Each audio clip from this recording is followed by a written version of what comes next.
Alors aujourd'hui, on est avec Quentin Chantelot qui est, le founder of, Notice. Merci Quentin de prendre du temps pour, nous présenter, votre produit aujourd'hui. Donc on a 30 minutes pendant lesquelles tu vas, te présenter toi, présenter ensuite, ton projet et nous faire une démo rapide. Je te laisse la parole, si tu veux commencer par te présenter et ensuite on aura des questions dans le chat auxquelles on répondra à la fin de la présentation. Merci Camille. Bonjour tout le monde. Moi, du coup, c'est Quentin. J'ai créé Notice il y a 2 ans et demi. Aujourd'hui, on est 5 et on est un outil no-code pour créer du contenu sur internet. De base, c'est ma 3e boîte. Je suis développeur, j'ai fait 42 et en fait, j'ai eu l'idée de Notice sur une de mes anciennes boîtes où, on devait créer une foire aux questions toute bête sur un de nos sites internet et on s'était dit bêtement: «Bah, on va le faire avec du code au début». Et du coup, au début, ça allait. On avait fait 4-5 questions et vu qu'on était développeur avec mon associé, on mettait les questions-réponses sur le site internet, voilà, on faisait un déploiement en production, c'était un peu compliqué, mais ça allait. Ensuite, on a eu, une alternante en marketing qui nous a rejoints et elle voulait éditer le contenu et tout de suite, c'est devenu, un tout petit peu plus compliqué parce que, elle savait pas coder, donc elle devait nous envoyer le contenu. Nous, on le mettait à jour et ensuite on le déployait. Bon, ça allait encore. Ensuite, on a voulu ajouter des langues parce que c'était mieux pour le SEO. On avait aussi des utilisateurs anglais, qui comprenaient pas notre FAQ en français. Et là, tout de suite, ça commençait à être un peu infernal. On devait maintenir une petite base de données pour changer les langues. C'était pas très bien optimisé pour le SEO parce qu'il fallait renseigner des métadatas. Bref, même si on était des développeurs tous les deux, on s'est dit, bon, on va pas réinventer la roue. Il y a bien des logiciels pour faire ça. Et du coup, on est passé par un logiciel qui s'appelait Zendesk à l'époque. Je crois que ça nous a coûté 90 euros. Notre FAQ était hébergé sur ce qu'on appelle un sous-domaine. C'était très cher pour l'utilisation qu'on en avait. Et au moins, ça faisait le taf. Et même si c'était compliqué de créer une FAQ sur Zendesk, on a réussi et on pouvait éditer les langues, etc. Et l'alternante en marketing était autonome, donc on était content. Et ensuite, dans la même startup, j'ai eu plein de problèmes similaires. J'ai voulu créer une documentation pour le code. Cette fois-ci, on s'est dit, bon, on va pas refaire la même erreur, donc on est passé par Gitbook. On a voulu créer un blog, pareil, on s'est dit, bon, on va passer par Medium, etc. En fait, à la fin de l'année, on avait 10 ou 11 SaaS qui étaient dédiés à gérer notre contenu sur Internet, notre contenu public, donc des blogs, des documentations, des foires aux questions, des conditions générales. Ça nous coûtait cher, c'était très dur à maintenir parce qu'on avait du coup 10 ou 11 abonnements, avec des formats de données différents. Tous ne supportaient pas la traduction, tous n'étaient pas optimisés pour le SEO et du coup m'est venue l'idée de Notice, pour gérer tout le contenu public sur internet. Hem, Notice pour, simplement, c'est comme Notion que j'imagine, vous connaissez bien, sauf que c'est pour le contenu public. Notion, c'est beaucoup plus pour le contenu interne à votre entreprise, vos bases de connaissances, pour collaborer, à l'intérieur de votre entreprise et Notice, c'est fait pour, tout le contenu qui va faire face à vos utilisateurs. Et du coup, voilà, j'ai créé Notice il y a 2 ans et demi, on a levé des fonds. Aujourd'hui, on a 1 300 entreprises qui utilisent l'outil et là, on est à notre version 3, on commence à être assez mature et ça me ferait plaisir que vous l'utilisiez chez Allegria, soit au studio, soit pour les étudiants. Et donc voilà, je peux partir sur la démo? Tac. Yes, tu peux partir sur la démo. Tu peux partager ton écran. OK, let's go.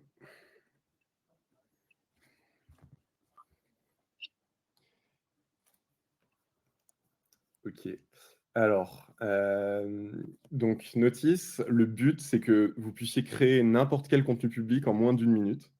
Je vais vous montrer comment ça marche. Ensuite, je vais vous montrer des exemples, d'entreprises qui utilisent Notice et après je vous montrerai un peu comment intégrer Notice très simplement. Alors vous arrivez sur Notice, vous avez un workspace. Bon là, c'est mon workspace à moi, donc il est déjà un peu touffu. Mais en fait, vous arrivez sur cet écran où on va vous demander simplement quel type de projet vous voulez créer. Là, par exemple, on va dire que je veux créer un blog. Alors le site, on va prendre par exemple le site d'Allegria. Je vais déjà ouvert ici. Donc vous prenez votre site internet, tout simplement. Si vous vous connectez avec un email, en fait, il sera déjà renseigné. Vous le mettez ici et vous faites submit. Alors, ça prend un peu de temps, ça prend à peu près 1 minute de vous générer un blog. Donc, en attendant, je vais vous montrer les projets qui ont été créés avec Notice. Alors, dans sa plus simple forme, Notice, ça peut être comme un guidebook, comme une documentation en pleine page. Déjà, la première différence qu'on a avec, d'autres outils qui font de la documentation, c'est qu'on est directement sur le site de nos utilisateurs. Vous voyez qu'on n'est pas sur un sous-domaine, en fait, on est vraiment directement sur leur site, donc ça contribue à leur SEO. Ils peuvent, s'ils veulent, injecter du code. Et pour vous expliquer un peu plus en détail, comment ça marche. Là, par exemple, on est sur le site de Verlaine. Verlaine, c'est un Shopify, qui utilise Notice et eux, tout bêtement, ils utilisent Notice juste pour leur FAQ ici. D'ailleurs, ils ont la pub parce qu'ils n'ont pas payé et du coup, ils ont le petit Creative Notice en bas. Et comme vous voyez, ça peut aussi s'intégrer totalement dans un site. Donc, si vous avez du contenu à gérer publiquement, mais vous voulez juste un petit Lego de contenu dans une page déjà existante, vous pouvez. On a aussi, par exemple, Caros, c'est une boîte qui fait du covoiturage. Pareil, ils n'ont qu'une FAQ et comme vous voyez, on est directement intégré dans leur site. Il y a encore leur footer, il y a encore leur header. On a aussi des beaucoup plus grosses docs où là, ils nous utilisent directement hébergé par nos soins. Donc ça, on l'appelle mynotice.yao. Mais si vous êtes un tout petit peu tech, c'est-à-dire que vous comprenez un tout petit peu comment configurer un On DNS. voit pas ton onglet, excuse-moi. On voit pas ce que tu présentes pour Ah, pardon. l'instant. OK. Merci. J'ai dû partager ma window. OK, excuse-moi. Alors, vous voyez là, par exemple. Là, on voit la page de caros.fr. OK, parfait. Excusez-moi, petit contretemps. Du coup, Caros, là, on est sur leur site et comme vous voyez, on est directement sur leur site et ça, c'est Notice. Mais Notice, en fait, va venir directement s'intégrer dans votre site internet, quoi que vous utilisiez, Shopify, Webflow, WordPress. Oui, on marche aussi avec les frameworks de code comme React, Vue.js. On marche aussi avec les sites complètement vanilla et vous pouvez vraiment vous intégrer dans un site. Mais ce n'est pas la seule utilisation. Vous pouvez aussi nous utiliser en pleine page pour créer du contenu. Et là, je vous montre Munksama, qui est une documentation de jeux vidéo. Et eux, ils nous utilisent directement avec le domaine mynotice.io. Du coup, je vais revenir au blog que j'avais créé. Donc, en fait, je ne sais pas si vous vous souvenez, j'avais fait créer un projet. J'étais parti sur blog et j'ai juste envoyé le site d'Allegria et j'ai fait submit. Et du coup, ça m'a créé un blog. Et là, j'ai juste à faire publish. Alors, j'ai beaucoup parlé, mais en vrai, ça a pris moins d'une minute. Je visite. Et là, j'ai déjà un blog. Alors, il y a des petits trucs à régler, genre le nom du blog et tout, mais j'ai déjà un blog avec 3 articles. The Rise of No-Code Technology, a Revolution in Web Development, What is No-Code Technology, Benefits of No-Code, etc. J'ai déjà un read more qui me recommande des articles connexes. Je peux déjà partager ces articles, par exemple, sur LinkedIn si j'ai envie. Et du coup, voilà, écrire un petit post, Hey, do you know about no-code, etc. Donc, en moins d'une minute, je peux avoir n'importe quel projet généré par de l'IA qui me sert comme base, parce que du coup, on va voir comment faire des modifications, mais j'ai quelques modifications à faire avant que ça soit vraiment prêt pour vos utilisateurs. Et ça marche avec tous ces projets. Donc, déjà, on va dire que la mise en production est très rapide. Très rapidement, vous pouvez avoir quelque chose qui fonctionne pour votre site web. Et ensuite, vous pouvez le customiser et bien sûr créer vous-même des articles et l'éditer exactement comme sur un Notion. Si par exemple là j'ai envie de mettre une image, je fais juste slash et en fait j'ai plein de petits blocs. Pour ceux qui sont habitués à Notion, vous n'allez vraiment pas être dépaysé. On s'est beaucoup inspiré de Notion pour l'éditeur. Et par exemple, si j'ai envie de mettre une image, je sélectionne une image. Si j'ai envie d'écrire du texte, j'écris du texte. Et il me suffit de faire command save et publier et mon contenu est en ligne. Automatiquement, on va aller enrichir vos métadonnées. Automatiquement, on va s'occuper du SEO. Vous avez à vous occuper de rien. Ensuite, si vous voulez aller un peu plus loin, vous pouvez le customiser. Donc, vous pouvez par exemple changer votre favicon. Vous pouvez nous demander de nous occuper de votre title, c'est-à-dire le titre de votre page. Vous pouvez changer le type de navigation. Vous pouvez aller encore un peu plus loin. Et là, c'est si vous commencez à maîtriser l'outil, vous pouvez commencer à vouloir afficher notre barre de recherche. Vous voyez, elle s'est affichée ici. Vous avez envie que vos utilisateurs puissent avoir un dark mode, donc vous leur affichez le dark mode. Pareil, si vous voulez aller un peu plus loin, vous pouvez configurer le style avec les couleurs, changer le background, etc. Vous pouvez changer les fontes. Vous pouvez aussi aller, et cette fois, c'est pour, on va dire, les utilisateurs un peu techniques. Vous pouvez configurer, par exemple, la largeur de la colonne principale. Et si vous êtes encore plus à l'aise avec le code, si par exemple vous avez envie de travailler dans le SEO et de faire des blogs vraiment qui sont pointus niveau SEO, qui rassemblent. Alors nous, on enrichit déjà certaines métadonnées, mais si vous voulez aller encore plus loin, vous pouvez aller dans code et vous pouvez tout de suite mettre du HTML, du CSS ou du JavaScript directement dans votre site. Et pareil, c'est synchronisé en temps réel, donc il vous suffit de faire publish et votre site est en ligne. En plus de ça, vous avez la traduction qui est automatique. Donc si par exemple, là, j'ai envie de traduire ça en français parce que, j'ai l'utilisateur en français, il suffit que je fasse translate block, je fais publish. Alors, je vais juste devoir afficher du coup, je passe un peu vite parce que c'est des détails. Je vais devoir afficher le sélecteur de langage. Je fais publish encore une fois. Donc là, ça m'a affiché le sélecteur de langage ici. Je vais un peu vite, hein, c'est pas le plus important. Là, je rafraîchis ma page et comme vous voyez, j'ai un sélecteur de langage maintenant. Alors, je vais revenir, c'était ici. Et si je la passe en français, et ben, j'ai mon contenu qui est traduit. Pareil avec les métadonnées qui ont été enrichies pour que Google comprenne bien où est la version française de votre site. Alors, je n'ai pas tout traduit, donc le reste est en anglais. Euh, voilà. Et ensuite, donc vous pouvez tout traduire, vos pages. Vous pouvez même traduire une page en entier juste en cliquant sur un lien. Et vous avez plus d'une centaine de langues qui sont disponibles. Ensuite, vous avez les insights. Donc, vous allez pouvoir savoir qui a visité votre blog, par exemple, parce que là, c'est un blog, d'où ils viennent, quels OS ils utilisent, quel browser ils utilisent, quel device ils utilisent. En particulier, là, sur le contenu, c'est très intéressant d'avoir des insights qui sont dédiés au contenu et on va en apporter plus. On va vous dire quel article a reçu le plus de visites, de quel pays. On va vous donner une hotmap bientôt qui va vous dire où les utilisateurs ont passé, quelle partie de votre contenu a été la plus lue, qui a eu le plus de succès, et au contraire, quelle partie de vos contenus n'a aucun succès, pour que vous puissiez un peu gérer ça. Et ensuite, et c'est là où Notice devient vraiment très puissant. Alors attendez, avant de vous montrer ça, je vais même vous montrer les collaborateurs. Donc encore une fois, vous êtes pas perdu si vous avez l'habitude d'utiliser des outils no-code. Vous avez un système de collaboration où juste en invitant par email, vous pouvez donner un rôle à quelqu'un et il peut participer avec vous à la création de votre contenu ou sa traduction ou son intégration. Et vous avez un système de workspace où vous pouvez créer des workspaces. Vous voyez, par exemple, j'ai plusieurs workspaces. Ça, c'est le site de mon papa qui, qui a, qui a une association portuaire dans le petit village de Sanguinet. Et comme ça, vous pouvez avoir tous vos projets. Si vous travaillez pour plusieurs clients à la fois, par exemple, ça peut être très utile. Ou si vous êtes dans une très grande entreprise, vous pouvez diviser vos projets par workspace. Du coup, ça, c'est bien, déjà. Mais en fait, le super pouvoir de Notice, c'est vraiment les intégrations. Donc, c'est des intégrations en un clic. Je vais vous montrer comment ça marche juste après. On a des CMS avec lesquels j'imagine que vous êtes familier. À chaque fois, c'est vraiment très simple. Vous avez une vidéo d'explication.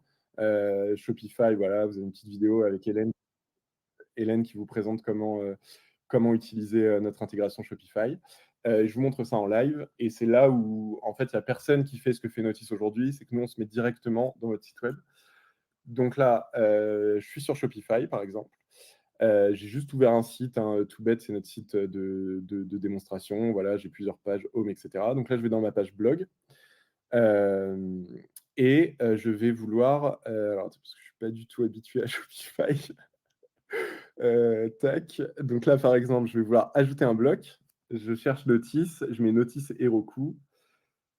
Alors, c'est censé m'ouvrir un truc à droite, mais mon écran est trop petit. Donc peut-être qu'il faut que je... Ah voilà, donc là, il faut cliquer dessus parce que mon écran est très petit. En fait, habituellement, vous avez la sidebar qui s'ouvre à droite.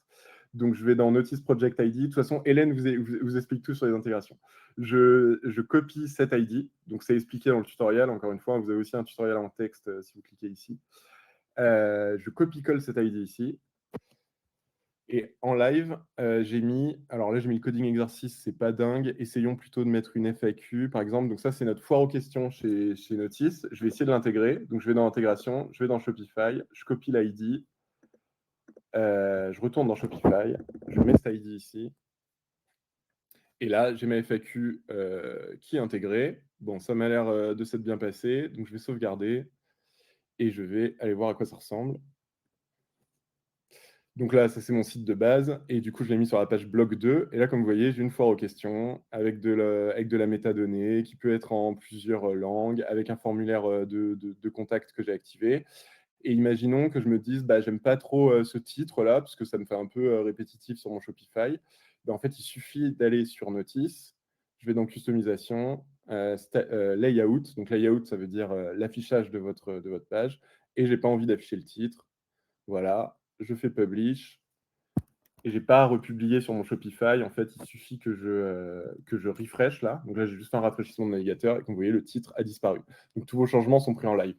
Et c'est là le super pouvoir de Notice, c'est qu'en fait, là, vous êtes sur un Shopify, mais vous avez mis votre FAQ et vous pouvez la reproduire dans votre application si vous avez une application. Donc c'est là où on a des super pouvoirs. Je sais, au niveau timing, je pense qu'il me reste quelques minutes. Donc je vais aller un peu plus loin pour les utilisateurs techniques. N'hésitez pas à me couper, Camille, dis-moi si je suis un peu trop long ou si vous souhaitez que je parle de quelque chose en particulier. Non, ça va, pas de problème. On aura quelques questions qu'on te posera à la fin, donc tu peux continuer, il te reste du temps, effectivement. Ok, ça marche. Alors, je vais vous montrer l'API. Alors, je sais qu'on est dans une. Je sais qu'Allegria, vous faites du no-code, mais j'imagine que pour certains, le concept d'API n'est pas du tout étranger. Et c'est juste pour vous montrer qu'en fait, Notice, ça peut être utilisé. En fait, moi, j'ai créé Notice parce qu'il y a des boîtes qui s'appellent des headless CMS, que certains doivent connaître. Webflow, par exemple, ont leur headless CMS. Et je trouvais ça d'une complexité absurde. J'ai essayé une fois d'utiliser un headless CMS qui s'appelle Contentful, je crois. J'ai fait 3 jours de tuto, je suis développeur, hein, j'ai pas compris, j'ai arrêté. Et en plus, ça coûtait une fortune, j'ai juste pas compris. Et moi, je voulais démocratiser ça un peu, donc en même temps de permettre aux utilisateurs de créer un projet très rapidement. D'ailleurs, je vais réactiver le titre sur notre FAQ parce que elle est publique, cette FAQ. Voilà. Et en fait, vous pouvez aller plus loin. Si vous avez créé votre contenu Notice, mais vous vous dites, bon, bah, moi j'aime bien Notice, mais j'ai envie de pouvoir me servir de ma donnée comme je veux pour X raisons, parce que vous avez envie de créer un plugin pour Slack, parce que vous avez envie d'avoir accès à votre donnée de façon programmatique, bah, en fait, il suffit d'aller dans Intégration. Alors, vous prenez n'importe laquelle. Encore une fois, vous prenez votre Project ID ici. Alors, on va prendre tiens, celle de Shopify. Et en fait, vous pouvez requêter. Ah, mauvais exemple, parce qu'on vient de passer à la V3 et on n'a pas mis à jour la documentation. Dommage. Du coup, je ne vais pas pouvoir faire la démo parce qu'on vient de shipper la V3, excusez-moi, on n'a pas mis à jour. Et vous pouvez en fait requêter votre contenu et l'afficher en JSON. Donc, ça va vous donner une version programmatique de votre contenu bien structurée. Et vous pouvez vous en servir pour ce que vous voulez. On a par exemple des utilisateurs qui ont créé un plugin sur Slack. Et donc, en même temps, ils ont une documentation publique. Et en même temps, ils requêtent notre API pour répondre à des questions en interne sur Slack. Voilà, le pricing, je ne pense pas que ça vous concerne directement, parce que ça, c'est pour le pricing, on va dire, pour les utilisateurs publics. Mais si vous avez des questions Mais dessus, justement, on avait une question de Marin qui demandait quelles sont les différentes formules d'abonnement.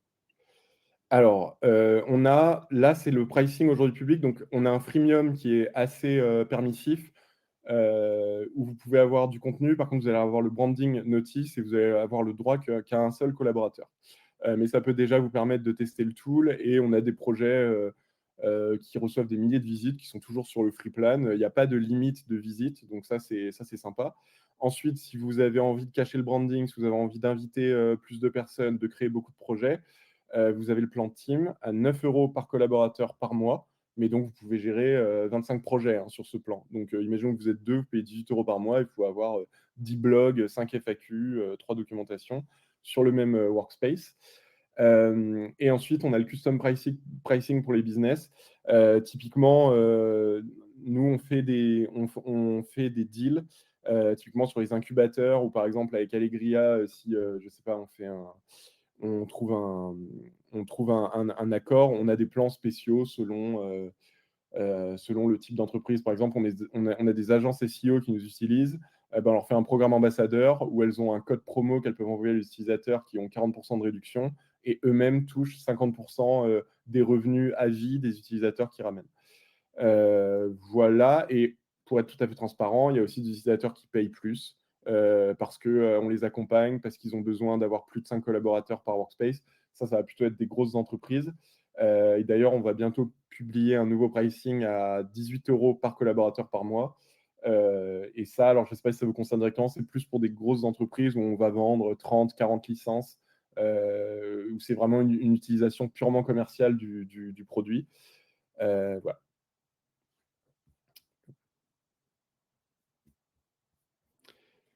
Top. On a une deuxième question Ouais.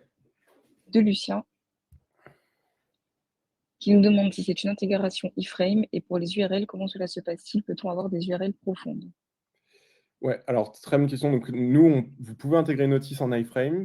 Alors je vais repasser. C'est bon, vous voyez toujours mon écran. Oui. Moi qui te Donc, c'est vraiment une question, c'est exactement là où nous on fait notre différenciation. Vous pouvez intégrer Notice en iframe. Le problème de l'iframe, d'ailleurs on vous le dit en warning, c'est que ça ne va pas améliorer votre SEO. Donc, c'est pas crawlé par les robots. Donc, si typiquement vous faites un blog où l'un des avantages principaux d'un blog, c'est de vous ramener du trafic naturel. Par exemple, on a des utilisateurs qui ont créé un blog notice avec les 3 articles d'IA. Le mois dernier, ils ont déjà eu 3000 visites naturelles. Ils font des QR codes en IA. Et ça a tout généré automatiquement. Ils ont juste créé un blog sur notice et c'était bon. Pardon, petite digression. Du coup, toutes ces intégrations-là, elles ne sont pas en iframe. C'est des intégrations. Alors, on a 2 types d'intégrations. Bear with me, je vais essayer d'être le plus clair possible.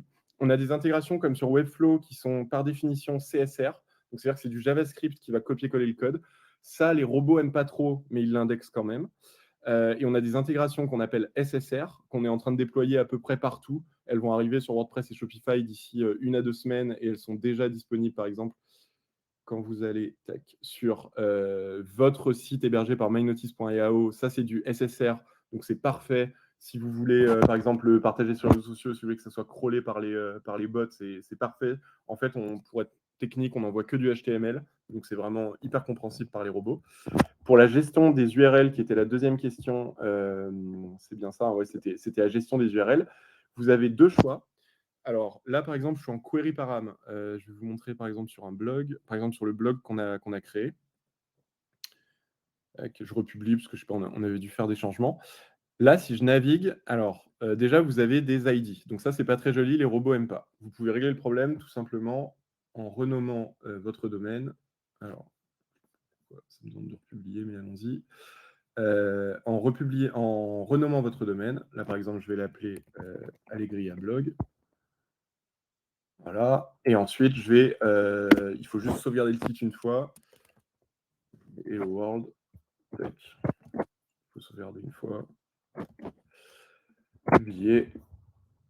Et en fait, quand on génère avec de l'IA, ce qu'on appelle les slugs sont pas encore générés. Donc là, vous voyez, je suis sur allegriablog.mynotice.io et si je clique sur cet article, c'est une page sémantique. Donc, c'est-à-dire qu'elle a le nom de sa page contient une information sur son contenu. Donc ça, pareil, les robots, ils préfèrent. Et donc la question était sur les URL profondes. Là, comme vous voyez, c'est ce qu'on appelle un query param. Donc pareil, c'est pas parfait pour les robots, mais nous, ce qu'on fait, c'est qu'on crée un sitemap à chaque fois que vous créez un projet et on le donne à Google et on lui dit voilà les pages où elles sont. Donc du coup, le fait que ça soit un query param, c'est pas très grave. Si vous voulez vraiment un truc parfait, vous allez dans customisation et vous passez en ce qu'on appelle slash. On va faire de la documentation là-dessus, parce que ça vient de sortir avec la V3, donc c'est pour ça qu'il n'y a pas encore de documentation là-dessus. Et là, vous voyez en slash, j'ai une page, on va dire, qui est parfaite pour le SEO. Elle n'est pas profonde, au sens que si vous faites une sous-page, alors je vais un peu loin sur la question, mais je préfère répondre en détail. Si vous faites une sous-page, parce que je suis créatif, avec un hello dedans et que je la republie, vous allez voir ce que ça va faire. Donc là, je refresh, je suis dans ma page. Si je vais dans ma sous-page, comme vous voyez, c'est juste une URL directement. On a fait ce choix parce que on avait par exemple, le projet que je vous ai montré, Moonsama, ils ont 3-4 niveaux d'indentation. Et donc, en fait, ça fait des URL à rallonge comme ça. Et on trouvait ça moche et pas très utile pour les utilisateurs. Mais par contre, si vous avez beaucoup de sous-pages, vous pouvez je vais un peu loin sur chaque question. Dites-moi, vous pouvez activer la breadcrumb navigation. Et ça, c'est pratique quand vous avez une arborescence un peu complexe. Tac. Et là, comme vous voyez, j'ai un petit breadcrumb ici. Donc, si je vais dans ma sous-page, je vais pouvoir tout simplement revenir au blog en un clic ou aller sur la page d'avant. Et c'est plus simple pour l'utilisateur pour comprendre. Voilà. Pourquoi, et dernière réponse, pourquoi on n'active pas la navigation par slash, la dernière que je vous ai montrée par défaut? C'est tout simplement parce que si vous intégrez Notice, par exemple sur Webflow, en fait, il va falloir reconfigurer le routeur de votre Webflow pour qu'il comprenne exactement les slash. Et donc, vu que la plupart des utilisateurs ne sont pas capables de faire ça, nous, on préfère laisser en query param de base. On donne à Google la liste de toutes vos pages sur notre site, comme ça, il peut les indexer. Et vous n'avez rien à gérer. Les query param, ça fonctionne partout. Super. Eh ben, merci beaucoup d'avoir répondu à ces questions. Merci Quentin. Merci tout le monde.